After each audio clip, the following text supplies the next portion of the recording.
Ahora cuéntanos por qué crees que es importante la educación basada en habilidades. Bueno, eso es la pregunta clave, creo, porque hay mucha gente que todavía no entiende, o sea, instituciones, ministerios, rectores, profesores que no entienden el enfoque todavía en por qué enfocarse en las habilidades por encima del conocimiento, las asignaturas tradicionales.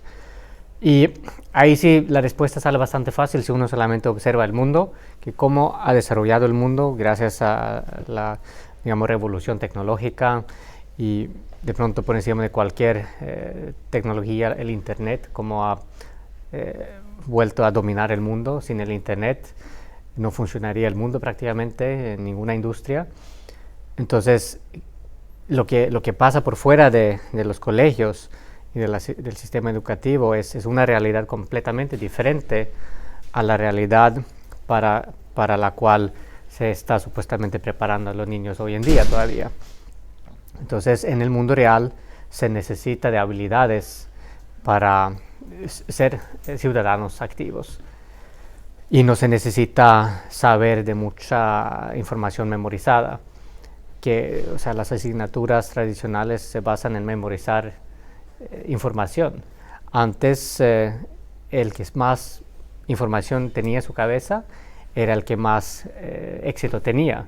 En debates públicos de pronto sí todavía es súper importante tener mucha información acumulada que se puede utilizar en cada momento, pero hoy en día es más importante ser, digamos, especialista en algún tema, saber muy bien hacer una cosa y después si uno quiere complementarlo con otra especialidad está bien, pero no se necesita saberlo todo y nunca vamos a saber mejor como de algo que tiene que ver con información eh, comparado con las máquinas, con la inteligencia artificial, ni siquiera con la inteligencia artificial, sino con un muchacho que tiene un celular con internet en el bolsillo, puede responder más rápido a cualquier pregunta del mundo que un adulto de edad que solo tiene información memorizada y hasta un nivel más profundo. Ahí sí, obviamente, si llegamos a perseguir un doctorado y perseguir ser investigadores y perseguir profundizar un conocimiento en algo especial, ahí sí es donde sí es importante, digamos, especializarse de manera profunda. Pero no son tantos los campos que requieren de eso, sino se requiere de mucha colaboración entre diferentes especialistas para lograr ser productivo hoy en día. Entonces, eso es como un aspecto a eso, que la realidad requiere de habilidades y no requiere de conocimiento acumulado.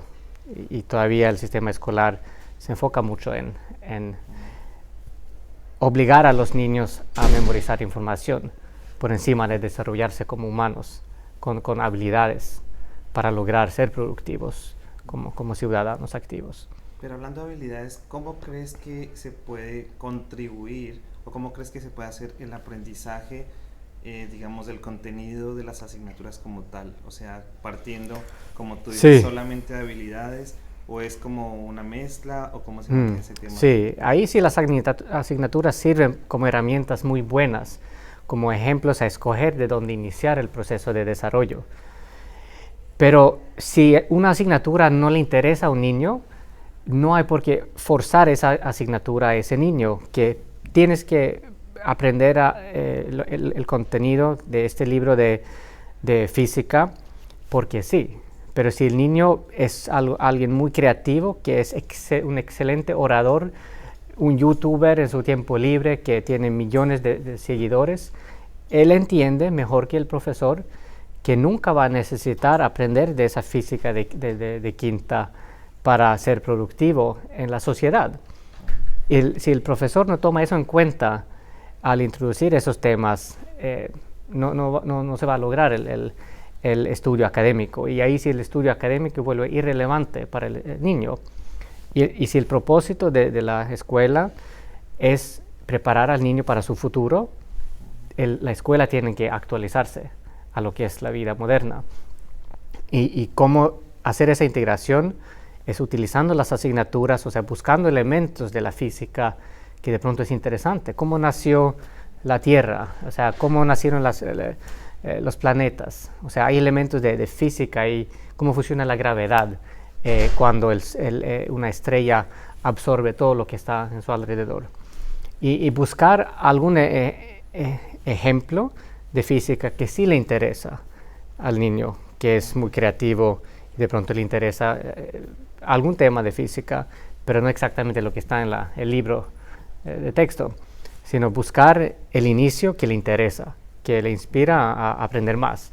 Y cuando uno empieza a aprender algo, le interesa aprender más. Y ahí sí empieza la motivación por el tema. Y tenemos que salir del libro de texto, salir del currículo tradicional y buscar en el mundo externo, o sea, por internet, que es una herramienta excelente, esos temas de inicio que le interesa. Y eso pasa muchas veces fácilmente si ponemos al niño en un grupo de otros niños y los ponemos a experimentar alrededor del tema, que escojan su enfoque por propia cuenta relacionado al tema. Pero entre más ampliamos el tema, más vamos a poder captar el interés del niño. Pero si seguimos aquí en esta línea de la asignatura, no vamos a fácilmente captar a todos los niños que están por fuera de ese enfoque. Claro. Y bueno, ya hablamos acerca de las habilidades del niño, de cómo se muestra el plan de estudios para el niño, pero ¿cómo ha sido para los profesores? ¿Cómo ha sido para los profesores cambiar, digamos, esa mentalidad? ¿O cómo se introduce esto en el plan de estudios? ¿Cómo se lo muestra a los profesores para que ellos también cambien, pues digamos, su forma de pensar y se abran estos nuevos tipos como de educación que se están dando ahora? Sí, muchas veces un problema central es el plan de estudio, que todavía no se ha abierto a ser más flexible para que los profesores tengan esa libertad de utilizar fuentes por fuera de lo que está planeado, por fuera de los libros de textos que ya han comprado. Y ahí sí toca trabajar tanto o sea, los profesores mismos tienen que trabajar con los rectores y con los que deciden cómo estudiar en su alrededor, pero utilizando el mismo plan de estudio, pero de pronto no, en algunos países hay una bibliografía bien precisa en cuanto a qué contenido se puede utilizar, pero ampliar eso. Se puede utilizar esa bibliografía en combinación con algo más. Si tenemos un día a la semana más flexible, una sesión a la semana más flexible, ahí sí tenemos que aprovechar. Y también tenemos el tiempo libre de los niños, que si se interesan por un tema, ellos siguen hasta trasnochando el domingo para terminar un proyecto de video, si es un tema, solo por el hecho de poder editar un video y hacerlo chistoso, divertido para los demás. Si sea algo de física que no les interesa, pero para ponerle efectos interesantes en el video, pueden trasnochar o pasar 4 horas extra un domingo en su tiempo libre. Niños de cuarto, quinto, sexto grado, fácilmente pasa todo el tiempo. Ellos tienen mucho tiempo libre cuando les interesa algo. Y si lo pueden conectar con el tema de la escuela, mucho mejor. Y poco a poco, digamos, buscando estos espacios de flexibilidad, y en cada situación es diferente, pero lo que sí hay que entender primero y aceptar primero y de verdad poner en práctica primero es la comprensión completa de que lo que estamos haciendo ahora no está funcionando. Si se entiende eso bien primero, que lo que estamos haciendo ahora no está funcionando, lleva a los niños a la depresión, a la antimotivación del estudio y los llevan a desertar el colegio. Y no persiguen un estudio académico superior. Si entendemos ese hecho, que ese es un hecho, que los niños no son motivados como hace 20 años a seguir estudiando, hasta con mejores posibilidades y acceso a la educación. Pero si no tienen la motivación por el estudio, lo que estamos haciendo no está funcionando. Entonces tenemos que experimentar y más libres nos vamos a sentir al experimentar. Y el profesor tiene que experimentar y ser innovador en su aula, con o sin el apoyo por encima, pero también ahí mismo está cambiando mucho ahora, y yo creo que el problema más grande ahora es la confusión, que antes la manera tradicional ha sido con unas directivas muy concretas, muy claras, seguimos el libro y ya de capítulo a capítulo, terminamos el libro y ya, hacemos lo mismo el próximo año y ya, todo es súper concreto. Y ahí el desafío más grande para los profesores ha sido mantener el orden en el aula. O sea, más tiempo, muchas veces le cuesta al profesor mantener el orden en el aula que enseñar a hablar lo que está en el libro. Entonces entendemos que el problema es el orden en el aula. ¿Y cómo manejamos eso? Primero, pues llegamos a buscar la motivación, el interés por aprender algo, lo que sea. Después vamos a tener mucho más tiempo para innovar y experimentar más de lo que nos imaginamos. Y poco a poco, digamos, reactualizar el rol que tiene la escuela. Okay. Y para ti, el hecho de introducir esta educación basada en habilidades, ¿qué crees cuando llegas a un nuevo colegio donde quieras como implementarlo? ¿Qué crees que es más importante? El tema que, por ejemplo, los profesores lo entiendan, no sé, como los directivos lo entiendan, el niño lo entienda, ¿o crees que es una cadena que, pues, como que todos tienen que estar en el mismo, que tienen que estar en el mismo, digamos, sí, sincronizados en la misma página? ¿O crees que todos deberían estar como en el mismo contexto y en la misma página? Sí, eso. Tienen que todos entender por qué estamos haciendo lo que estamos haciendo. Hay el por qué enfocarnos en habilidades, por ejemplo. Todos tienen que entenderlo, hasta los padres de familia. Tienen que apoyar a los profesores en eso, y tienen que hasta empujar a los profesores a ser valientes si la dirección no ayuda. Los padres tienen que tomar un rol más activo en empujar a la dirección hacia una enseñanza moderna, porque al final de la cuenta los padres somos los últimos responsables del bienestar de los niños, porque lo que pasa hoy en día es que la mala educación o la educación que no motiva al niño a ser productivo en el salón, muchas veces también lo desmotiva a ser productivo en la vida social, en su sociedad, y se deprimen con la tecnología mal usada, se encierran en sus cuartos y están en sus cuartos más que nunca. No salen ni a jugar fútbol hoy en día, sino porque están jugando videojuegos o están en los medios sociales comparando diferentes productos de maquillaje o lo que sea. Y las niñas especial, o sea, hay una tasa de suicidio que ha crecido un 70% en niñas de 14 años los últimos 10 años, desde la llegada de los medios sociales y los celulares móviles con internet.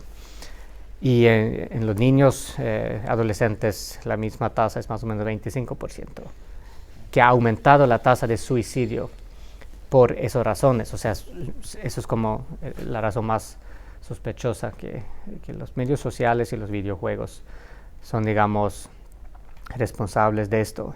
Y desde mi perspectiva, los culpables son los padres y el sistema educativo, que no les enseñan a los jóvenes a cómo encontrar sus valores, cómo priorizar lo que hacen en sus vidas y cómo utilizar esas herramientas excelentes para propósitos productivos. No saben cómo usar los medios sociales con historia, en combinación con matemáticas. Los medios sociales y la matemática no hay ningún puente ya que les enseñe a un niño cómo socializarme con mis amigos utilizando lo que hacemos en el aula. Y ahí sí hay obviamente empresas innovadoras que están conectando esas partes, lo que es la innovación tecnológica con la necesidad del progreso en el sistema educativo. Pero todavía estamos muy atrasados en el sistema educativo comparado con la innovación tecnológica, que ya ha llegado a ser un gran problema para la sociedad. O sea, los jóvenes no tienen las mismas perspectivas positivas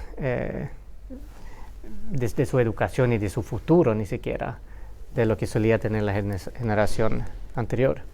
¿Y cómo crees que aprenden los estudiantes a identificar sus propias fortalezas o, como tú dices, trabajar en equipo, pero cómo ellos mismos pueden identificar, pues, digamos, su propio perfil de fortalezas?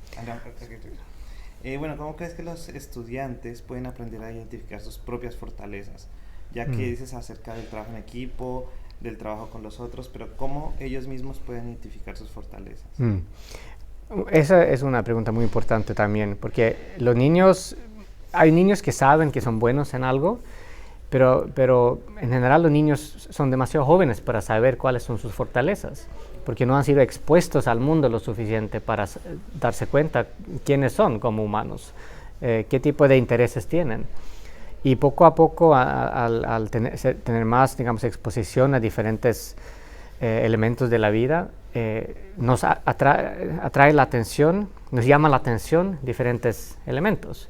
O sea, como un niño puede entrar en una librería, una biblioteca, y le interesa, digamos, un tipo de libro, mientras otro niño de la misma edad y todo del mismo contexto, de la misma cultura y todo, y entra a la misma biblioteca o librería y otro libro le parece interesante. Entonces, y no vamos a saber que nos gustan los libros antes de primero entrar en una biblioteca, una librería con libros que nos llaman la atención. Y en cualquier ambiente, si entramos en el ambiente y nos llama la atención algo, por alguna razón, de pronto misteriosa, pero internamente tenemos, digamos, un interés por algo y a veces ni sabemos por qué tenemos ese interés, si no tenemos, digamos, esa experiencia primero. Y ahí sí lo importante es tener mucha experiencia, mucho contacto con muchos elementos de la vida, hasta a través del cine, de las películas. Podemos vivir muchas cosas a través de probar diferentes deportes, diferentes pasatiempos, actividades. ¿Crees que ahí es donde llega el papel del profesor? El profesor y los padres, claro, ahí sí conectar lo que hacen los niños en su tiempo libre, entender bien a qué le interesa al niño. Por ejemplo, tenemos un caso interesante, una profesora que tenía un problema con un niño que no le interesaba para nada en el estudio y no podía conectarse con ese niño, aquí en Finlandia, me contó. Y después, al final del primer año, por casualidad, escuchó que al niño le gustaba montar caballo. Tenía ese interés de montar caballo. Y ella también le gustaba mucho montar caballo. Y de repente tenían algo en común y empezaron a hablar y de repente tuvieron un contacto excelente que pudo aprovechar después, el segundo año y después, por conocer mejor qué le interesa al niño y qué puntos de partida tenemos para tener una relación.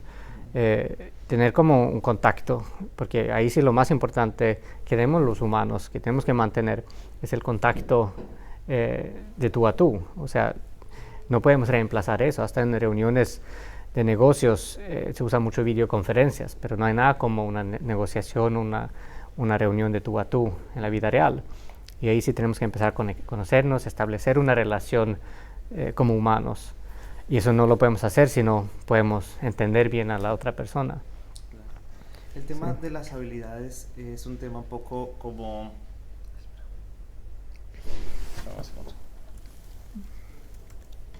Bueno. El tema de las habilidades es un tema un poco subjetivo, se podría decir, o bueno, ¿tú cómo lo piensas? ¿Cómo es el hecho, cómo es el... No, a ver. Bueno, el tema de las habilidades es un poco subjetivo. ¿Cómo crees que se puede hacer la evaluación para los niños partiendo de sus habilidades? Sí, en general las habilidades son muchas, muchísimas, y en diferentes países, diferentes regiones del mundo hay diferentes habilidades que son importantes comparados en las otras regiones. Pero hay algunas habilidades que sí son, digamos, universalmente importantes hoy en día, y son las que he mencionado un poquito, como la creatividad, el pensamiento crítico, la colaboración, etc. Y globalmente ya en los currículos nacionales se puede comparar, y hay muchas habilidades que sí son, digamos, universales, que tenemos que cultivar de alguna manera, pero son también universales en ese sentido que los niños tienen, digamos, como un instinto nativo o primitivo en cultivar esa habilidad para lograr estar bien en su sociedad. Y lo que pasa muchas veces en el colegio es que quitamos ese progreso natural que tiene el niño, por ejemplo, para cultivar su creatividad a través de la curiosidad. Eso se va disminuyendo como por causa del colegio, de la escuela. y obviamente debería de ser al revés, que si un niño se queda en un jardín donde hay, digamos, muchos colores y muchos juguetes, donde hay, digamos, procesos pedagógicos que se enfocan en el juego, la diversidad, la diversión, y ahí sí el niño puede seguir cultivando esa curiosidad, pero entre más mayores somos, más, digamos, factores estructurados también nos causa curiosidad. Entonces, la idea es cultivar esas habilidades que son nativos para los niños. Y como son muchas, tenemos que tomar un proceso, digamos, de evaluación también individual de cada niño. O sea, mirar si a un niño le interesa pintar y a otro niño le interesa hablar. Tenemos que entonces mirar esa habilidad de hablar, de comunicar, lo podemos ampliar, profundizar a través de varios elementos, como es la comunicación. Ya es importante no solamente escrita, sino de pronto más hablada y usando tecnología moderna. Entonces podemos ayudarle al niño a cultivar, digamos, esa habilidad de comunicación de varias maneras. Si a alguien le gusta pintar o tiene como un talento creativo, una habilidad enfocada hacia eso, podemos ayudarle a digamos, acercarse a los proyectos desde esa habilidad. Y entonces la evaluación tiene que enfocarse en su progreso. Y ahí sí depende del contexto local. Si digamos la creatividad es una habilidad que tenemos que evaluar, lo podemos evaluar en el contexto donde estamos. Si el contexto es lo de dibujar o pintar, buscamos ese contexto. Si el contexto es el otro de comunicación, cómo ser creativo en la comunicación. Y eso también es un tema aparte que es muy complejo y digamos difícil de poner en la práctica sin primero entender por qué enfocarse en habilidades. Tenemos que también evaluar el progreso de habilidades de una manera muy nueva. No podemos calificar a un niño de 1 a 10 en creatividad así fácilmente, sino de pronto la evaluación es, si va a ser formativa, tiene que ayudarle al niño a ser mejor en lo que hace.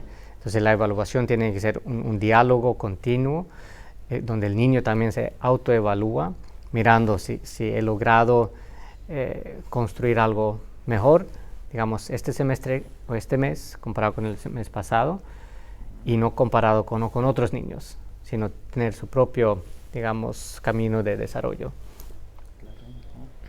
¿Y cómo se comunica estas nuevas pedagogías hacia los padres de familia? ¿Cómo lo reciben? ¿Cómo se lo comunica?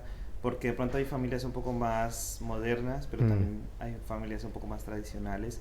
¿Cómo compartes tú como profesor, como colegio, que van a implementar este tipo de habilidades o de educación basada en habilidades?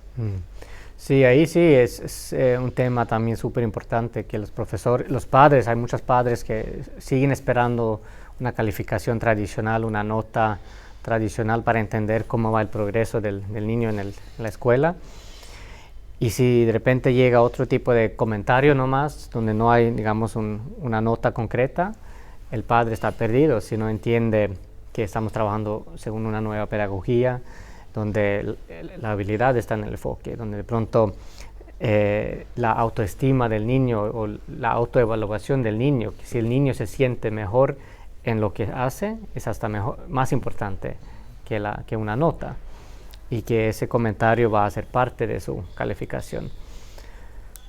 Y entonces, bueno, en cuanto a cómo comunicarlo, hay varias maneras y ahí depende de cada colegio, de cada profesor, pero es importantísimo comunicarlo y hasta invitar a los padres a formaciones, capacitaciones donde se habla de estas nuevas pedagogías. Y no creo que se está haciendo para nada de manera suficiente todavía. Y hasta la generación, digamos, más joven o moderna en cuanto a los padres, tampoco saben cómo ser pedagógicos en su propio uso de la tecnología. tienen problemas con desconectarse en las noches, tienen problemas por dormir porque están conectados en los medios sociales, viendo correos de trabajo en las noches o hasta tarde. Lo primero que hacen muchas veces en la mañana es ver el correo de trabajo en vez de estar con su familia desayunando.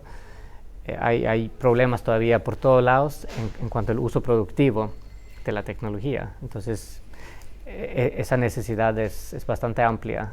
Tenemos que aprender a ser productivos con la tecnología.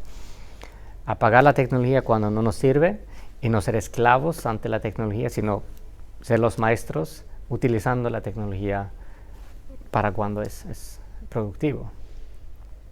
¿Y qué conclusión podrías darnos como de todo el tema que hemos hablado de la educación basada en habilidades? ¿O cuáles crees que sean los puntos claves acerca de esta nueva educación? Sí, como este tema es tan amplio y tan complejo, también les invito a todos los profesores y a todos los padres y directores a estudiar y aprender, buscar su manera de aprender de lo que está pasando, leer o ver videos acerca de la enseñanza basada en habilidades, habilidades del siglo XXI, pedagogías modernas, pedagogía digital, ese tipo de temas para entender mejor el tema desde su perspectiva, desde su necesidad. Hay padres que entienden muy bien algo, pero después tienen preguntas en otro aspecto, y profesores también que entienden bien algo, pero después rechazan la tecnología desde alguna perspectiva por otra razón, que en vez de imitarla a su mundo y aprender cómo utilizar la tecnología en su mundo. Y algo muy clave es que, bueno, hay que aprender continuadamente también como docente, como adulto, pero no tenemos que aprenderlo todo gracias a la nueva tecnología, que los niños aprenden muchas veces por propia cuenta. Y si simplemente mantenemos, digamos, la distancia hacia lo tecnológico, mirando hacia, digamos, más holísticamente hacia la pedagogía, el uso productivo y no productivo, y buscar tener una comunicación, un diálogo continuo con la nueva generación. Vamos a tanto aprender mucho como enseñarle mucho a los jóvenes. Vale, pues muchísimas gracias. Muchas gracias, muchas gracias.